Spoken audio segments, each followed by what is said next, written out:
మళ్ళీ అందులో 5 ఏళ్లు అష్టకష్టాలు పడిన వాళ్ళకి దక్కని న్యాయం. గత ప్రభుత్వంలో కీలక స్థానాలు సాయి ప్రసాద్, ఇప్పుడు ఆయనకే జలవనరుల శాఖ అప్పగింత. బాబును విమర్శించిన ప్రద్యుమ్నకే పేషీలో చోటు. సాయిరెడ్డి చెప్పినట్టు విన్న సృజనకు ఎన్టీఆర్ జిల్లా. జవహర్ రెడ్డికి అసైన్ అప్పగించిన నాగలక్ష్మి గుంటూరు. పెద్దిరెడ్డి సన్నిహితులందరికీ నేడు మంచి పోస్టులు. విపక్షంలో ఉండగా చేసిన హెచ్చరికలు ఉత్తుత్తువేనా? లోకేష్ రెడ్ బుక్లో రాతలు చెరిగిపోయాయా అంటూ జగన్మోహన్ రెడ్డి స్వార్థానికి దందాహానికి కొందరు అధికారులు వత్తాసు పలుకుతున్నారు. ప్రజా వ్యతిరేకంగా వ్యవహరిస్తున్నారు.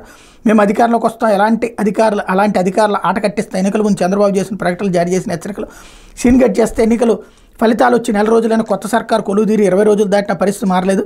జగన్ సర్కార్తో అంటగాగిన అధికారులు అందలం వెళ్ళలేదు అంటూ రెచ్చగొట్టే ప్రయత్నం చేస్తున్నారు. అధికారులను ఏడ నుంచి ఇంకో దేశం నుండి పట్టుకొస్తారా? ఉన్న అధికారులే జగన్ చెప్పినట్టు జగన్ టైంలో అంటే చంద్రబాబు చెప్పినట్టు చంద్రబాబు టైంలో ఉన్నారు. వాళ్ళందరినీ కాకుండా ఎక్కడి నుంచి తీసుకొస్తారు? ఆకాశంలో నుంచి. వాళ్ళు ప్రభుత్వంలో ఎవరుంటే వాళ్ళు చెప్పిన మాట వింటారు.